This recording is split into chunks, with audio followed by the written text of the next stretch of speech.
world where the Constitution is under attack, one team of patriots stands up to fight for what's right with courage, strength, truth, and justice.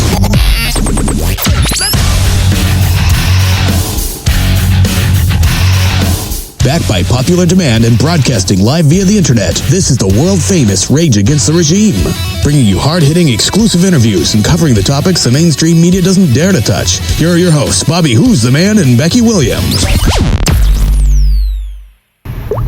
Welcome to Rage Against the Regime Radio. I'm your host, Bobby Who's the Man. Becky Williams will not be joining me today. This was just a last-second put-together, and I wanted to get on here and talk about some things that I think need to be covered, and I think that the air needs to be cleared on some things. It's a beautiful day here in Chicago, if you like 100-degree temperatures, with the heat index being repulsively terrible. I mean, the humidity is just like so thick, I could probably just take a knife and cut out as much as any of you would want to take. You know, you can have all you want, because I hate it. I had one of these days today where I'm a truck driver. One of my airbags blows on my tractor.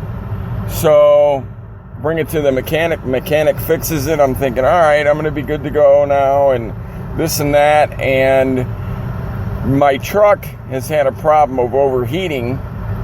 So it's been in the shop 9 times. 9 times in the last 2 weeks for the same issue. And guess what? They keep saying, oh, it's fixed now. Here, you can drive it. And I'm like, keep a spare truck handy, because I can tell you right now, the truck is not going to be fixed. I'm going to need another truck. Sarah. So, as soon as the truck breaks down, I call up the mechanic. Mechanic says, oh, bring it into the shop. We're going to give you another truck. So, as soon as I find out what truck they're giving me, it's 100 degrees today. It had no air conditioning. They're like, oh, you'll be fine. Just roll the windows down. And yeah, now mind you, I'm sitting on top of this big motor, you know, and nice little holes in the floor, you know, where the warm air comes on inside the truck. So I would say inside the cab itself, it was probably about 130 degrees, if not hotter. So yeah, I don't think I would have been sitting inside that cab very long at all. But anyway, forget about my day. I hope that your day is going well. Let's try to clear up some things and talk about some things right now. First thing that I think needs to be covered. A lot of you in some of these truther rooms and, patriot rooms and 3%er rooms and groups, I should say, on Facebook, are all saying that you're getting word that Donald Trump is getting out of the race and that he's getting ready to bail, and that this was all to help Hillary all along, and that he's joking the American public and he's pulling a prank on them, and he's trying to help Hillary get in, and he's had all these threats on his life, and he can't take it no more, and he just wants his family to be safe, and Sarah. Okay? So let me clear up a few things here. Death threats on Donald Trump's life has probably been happening long before he got in politics. Okay? So, just in case you don't realize it, a person of his stature, with all the money that he has, he had TV shows that he was part of, he's had employees, in numerous businesses. I'm sure he's had a couple that were not happy, that probably got pissed off at him and probably made threats towards him. So, I'm sure that he's dealt with threats for a very, very long time. Now, would they have been threats that have been at this level and this serious? because he's running for president of the United States, and the globalists don't want him to have anything to do with being the president. They all want Hitler to be in there. Well, I'll tell you this much. I think that, with you guys sharing the information that you're sharing, okay? Oh, I got it from a great source that Joe Blow said that Donald Trump is getting out and he's not going to have anything to do with the race and he's getting out and blah, blah, blah. Please save it. He would not have put so much effort and time, energy, money, everything else. He's been funding his own campaign. The last thing that he's going to do when we're coming down to the stretch is getting out. Now, I know some of you are going to say, well, look what Ross Perot did. Ross Perot had a great chance of winning. He had a great chance of being, president of the United States. He was getting threats, and Ross Perot backed out. Okay, we're talking about two completely different beings here. Donald Trump is not a chump. Wow, I rhymed there. I'm a poet and I don't know it. Anyway, but Trump is not a chump. Okay, he's not scared. He's not going to back out. He's not going to take his ball and go home. It's going to take a lot to take him out of there. Okay, now, I believe that he has a great security team behind him. He has Secret Service, plus he has his own private security, plus he has, others that are in on it that are securing him and protecting his family. Now, I don't know if any of you heard the story about, there's two different stories. There's the mainstream media's version, which they're saying that it's an ex-cop. He happened to be drunk, and he was at the building, outside the building, had an altercation with the Secret Service agent. He had a weapon on him, and that he was arrested. Maybe they said that he was inside the building or whatever, but not to the extent of the truth. The person that was caught was an ex-CIA agent that they faked his death. I believe it was in 2007. Okay? There's no paperwork on him, anything else. When he was caught inside that building, he was caught with a weapon that had a suppressor on it. They were calling it a silencer. I think that they were using old school terms there. I don't know if the actual writer had any idea that, they're really called suppressors and they're not called silencers. Maybe somebody gave them bad information. But the person was caught inside the building. This is a CIA operative that was inside Trump Tower. He had a weapon on him. Like I said, had a suppressor. He was caught by Secret Service. Now, he was using a fictitious name. They ran his fingerprints. Come to find out that he was this other person that faked his death, or his death was faked. Not saying that he faked his own death, because you know as well as I do that, he's a ghost operative. So the Leos run his fingerprints again and come to find out that he's this guy that supposedly died in 2007. So they come to find out that this guy's bad news. Okay? He was in that building, even though none of the Trump family were there. Now, if you go by what mainstream media tells you, they were going to be on their way home, this and that. From what we're hearing, there was no Trumps on the scene. It was all Secret Service agents and, private firm security and so on and so forth when they caught him. Now, just because the Trumps were not there does not mean that this guy didn't have intentions in hiding in the building, so on and so forth, and he would not have had a weapon on him with the suppressor if he did not mean to go there and do harm to somebody, and who knows what the outcome could have been. Okay? Let's be real about it.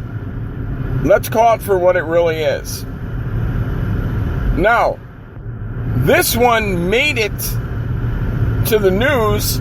I think that somebody that's inside that building reported it to, like a Patriot group, maybe a 3% group, whatever. But the news got out and made it to the right people, and the information got out, and then I think mainstream media got wind of it, saying, hey, this story happened to, have broken in the, in the independent news, so they ran with it also. But don't be fooled, okay? This is what you think it was. Somebody inside Trump Tower, he, got in somehow and was caught by Secret Service. Come to find out that he was somebody that was a ghost operative, and he was there to do harm. Now, let's get back to what I was talking about before. People talking about Trump is getting ready to get out, and, he's going to be getting out of there and, quitting and everything else. He just picked the 50 people, one from each state, to handle things at each state. He keeps picking cabinet members. I mean, this is a full go. Do not think for 1 second that Donald Trump is getting out of this race. Don't fool yourself. Don't kid yourself. Don't listen to what falsehoods are being put out there by other people. I would say that Cruz's people have a lot to do with it. Hillary's people have a lot to do with it. So I would not listen to any of that. Okay? Trump has no intentions on giving up on the race. Please believe what I'm telling you. Now, we're coming to find out that this paid frontman for the Democratic Party and for Hillary right now, the con man, his son was in the military. His son died in action. So they've got this guy at the forefront. He's, raising all these big deals and, going nuts and talking crap and everything. Come to find out, he's in bed with the Clintons big time. That, he's being paid very well by them. I mean, more and more information is coming out about this guy. And they say that he's been trying to cover up all of his foundations and, all of his businesses and everything else, because everything leads back to Hillary and to the Clintons. I mean, this is probably the biggest political circus that I've ever seen for all the years that I've been following politics, watching it, talking about it, covering it, whatever. This has got to be the biggest political circus there is. Now, somebody the other day said something to me that when I thought about it, I was like, holy cow, does this really make sense? And the person that told me, I believe, if I remember right, I think he might have been an African American. Trying to remember who told me this. But this is what they said. When Obama got elected the first time. Okay, we're not talking about the second time, because even the person that I was talking to said that they didn't believe that Obama got voted in the second time. But the first time when Obama got voted in, okay, the same things were going on, you know, all the threats, this, that, whatever. Okay? Now, for him to make it through his 2 terms without issue and everything else, you know, is something to be said. But now, for a female to become president, right after we had a black president, which I've always heard since I was a little kid, and it wasn't a racial thing that people were saying, but they said that they didn't think that there would ever be a black president. Now, I don't actually think that Obama is black. I think he's Middle Eastern. But we're just going to say, okay, say he is a black president. For a female to become president right after a black male would be too overwhelming, because the world is not ready for it. Now, this is his words, not mine. But when I sat and thought about it, I'm like, you know what? I can remember when I was a kid, that was 2 things that were always said to me. There would never be a black president, and there would never be a female president. Okay? Now, I know that that's, you know, like a, you know, like some kind of far-fetched, you know, wording and everything else. But if you really think about it, is the country really ready for something like that? After what we've dealt with for the last 7, you know, a little bit over 7 years, are we ready for somebody that was in the molding of President Obama, you know, and has been being tutored by him? And as we go through this chaotic, you know, hectic rhetoric that we're dealing with him, would we be ready for his protege? And I would say no. And I'm praying that Hillary does not get in office. I'm praying that she's not voted in, even though I'm going to use the political correctness for this and say, if our votes were to really count. Because I gotta be honest, I've been saying it for a long time, I do not think that our votes actually count. Okay? I've been telling you guys this forever. I don't think that our votes actually count. I think that they give us a false sense of security, make us think that we have a say in who the next president's going to be, so on and so forth, and they make you think, oh, go out and vote, you have a voice. I don't think that that's the case whatsoever. I think that the person that's going to be the next president of the United States is actually handpicked. I think that they're tutored. I think that they're taught to do, you know, things by the way that the Rockefellers, the Rothschilds, the Koch brothers, so on and so forth, the way that they want things to be done. Okay? Because I got to be honest with you, it doesn't make any sense for the way that all the presidents have fallen in place, that the actual voting system would work. Because we're finding out all the time that most of these presidents are related somehow or have some kind of lineage, you know, with one another. And if you go back into the ancestry of every one of these presidents, I think it would make your jaw drop to come to find out who's who and who's related to who. Now, I think, in my mind, that, Donald Trump would be what this country really, really needs.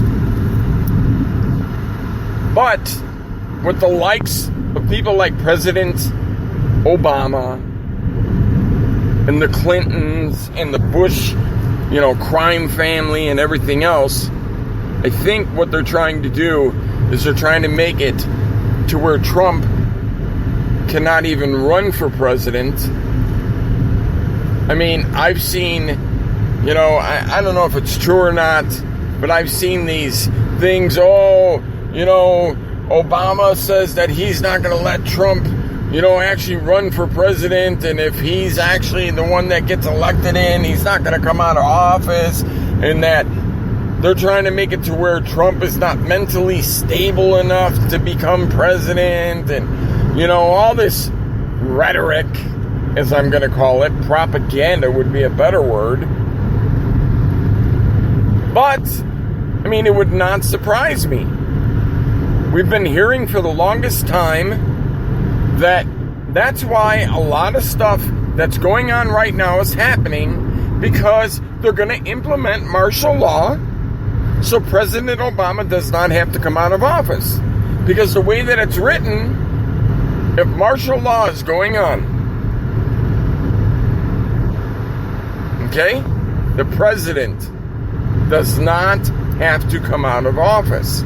The president stays in the office if martial law has been implemented. Now, in my mind, and in my eyes, that's the craziest thing I've ever heard in my life, but that's the way that the law is written. Now, do you see them putting up all these, force fields and shields and everything else to try to stop Trump from becoming president? They've been doing it all along, but every time they try to put up something, he just crushes it. He just completely stomps on them like he's Godzilla and you're an army man. From when you're back in the day, those little plastic army men. And I hope that it keeps up. Because I actually think that Trump is doing one hell of a job. I think that his speeches have been phenomenal, especially here as of late. All these people talk crap about his wife. Oh, look at her and this and that. She's not classy and whatever. Are you kidding me? She's a very, very beautiful woman. And she doesn't have class. Do you ever see how she dresses? She's nothing but class. She'll be the best damn looking first lady that we've had in a long time. I would say since Jackie Onassis. And now we're going all the way back to Kennedy. That's a long damn time ago. It's kind of like the Cubs having the drought of the World Series. You know what I mean? It's like been forever. Well, there's no difference here. No difference whatsoever. Ladies and gentlemen, it's our job to go out and vote and to make sure that Donald Trump becomes the next president of the United States. Now, let me just say this. There's a lot of good candidates out there, other candidates third-party candidates. Come to find out today, Gary Johnson, he backs Black Lives Matter. He backs the Black Panther Party. He endorses all that stuff. Okay? We know that they are a hate group. They are a violent hate group. If he endorses them, what he's saying is that everything that they do is it's okay. Then we got Ed Baker. The bad thing about Ed Baker's a friend of ours. He's been on our show. I think that he stands up for a lot of good things. He's a 9/11 truther. He's also doesn't believe that Sandy Hook was a real tragedy. So he's a truther. The only thing that I think is kind of scary with him is he doesn't have the money to be able to compete with all the others. And he's not going to be able to get on the debate floor. He's not going to be able to have the backing that he needs to even be on the ballot. But we could change all that. If you were going for somebody that's on a third party because you didn't want to vote for Trump or you didn't want to vote for Hillary or whoever, there's a lot of good third party tickets, out here. Good third party people out here. Like I said, Ed Baker's one. Gary Johnson, I will not put myself behind. I'm trying to think of some other people out here. There's a woman, I forgot her name, I'm sorry. But, she doesn't even have hardly anybody behind her. But, these are people that could probably make a difference if they had the money and stuff behind them. I know a lot of Republicans that don't want to put their name behind Bush. They don't want to put, they don't want to vote for him. They don't want to do none of that. But this is the bad thing, folks. If you voted for somebody that's in a third party or an independent party or whatever, if you voted for somebody like that, that's a vote for Hillary.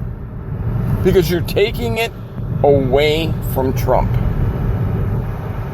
Do you get what I'm saying? That's the bad part of it. So we can't do that. We cannot allow that to happen. We have to go out. We have to put our power, our weight, our authority behind Donald Trump. We have to give the man a chance. I think that when he speaks from the heart. I think that he's very sincere about wanting our country to be, back on its feet, a very, very strong country. I think he wants our economy to grow again. He wants our military to grow. Everything that the man stands for is what America stands for. You can't vote for Hillary Clinton.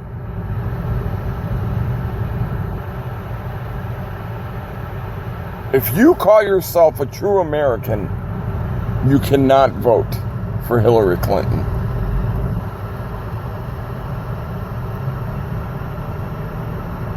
Look at all these emails that are coming out, voicemails and everything else that Julian Assange from WikiLeaks, I don't know, it happens, from WikiLeaks, and he's uncovering lots and lots of stuff. Now, I also feel that Donald Trump needs to be quiet.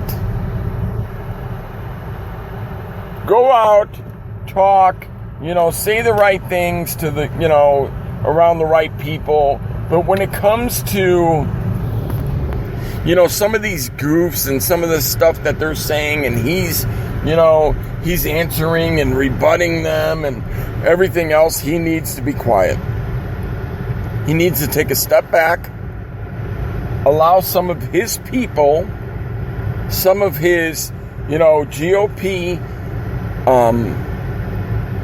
backers to step up and handle some of that dirty work for him. Jeff Sessions, Trey Gowdy, any one of them. Allow them to step up and speak and handle some of these situations, because Trump has a little bit of a side to him to where I don't think that he thinks about some of the things that he's about to say before he says it. Now, you and I both know that could be a bad thing. I mean, there's been quite a few things that came out that he said that I'm just like, oh, he didn't think that one all the way through. But he's speaking from the heart.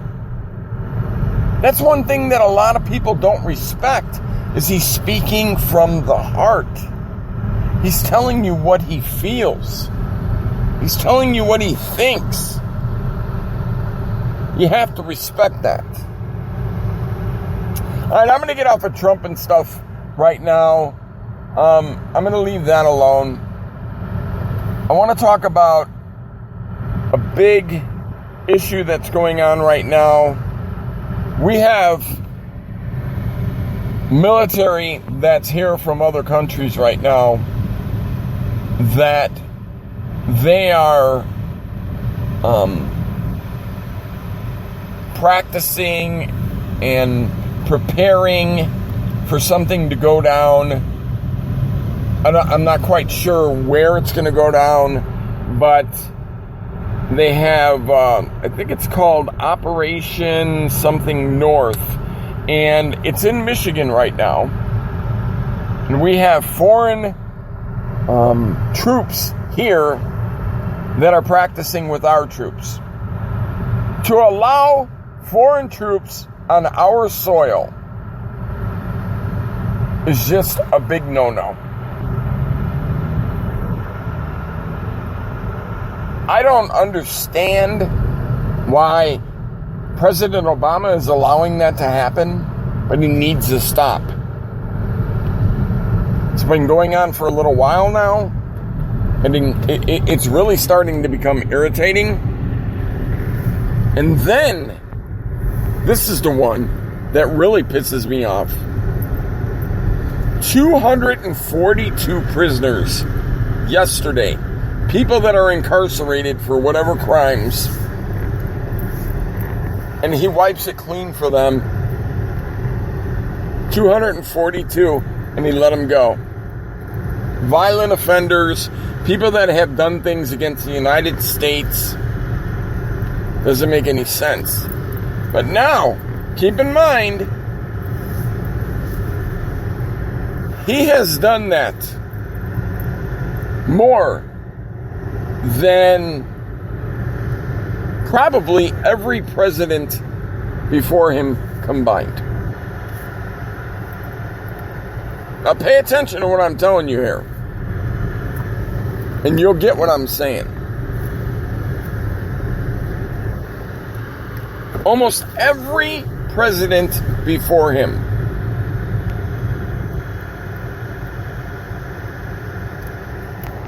That's bad, folks.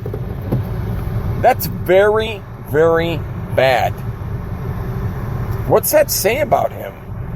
A lot of people say, oh, he's lenient and, he just cares and he knows that this wasn't right or that or whatever. And no, that's not what it is. He's making his own laws. He's making his own rules. Okay? He's doing whatever the hell he wants to do, and he's laughing at the American public. Ladies and gentlemen, I don't know what's going to happen, but I can tell you right now, this is not going to be a walk in the park. Mark my words. It's not going to be a walk in the park, and we are going to have problems when the election happens in November and when whoever wins takes over in January, which I'm hoping and praying it's Donald J. Trump, I have a feeling that Obama's just not going to let it happen the way that it needs to. Alrighty, you've been listening to Rage Against the Regime Radio. I just wanted to come in here for a few minutes and cover some things that needed to be talked about. So, until next time.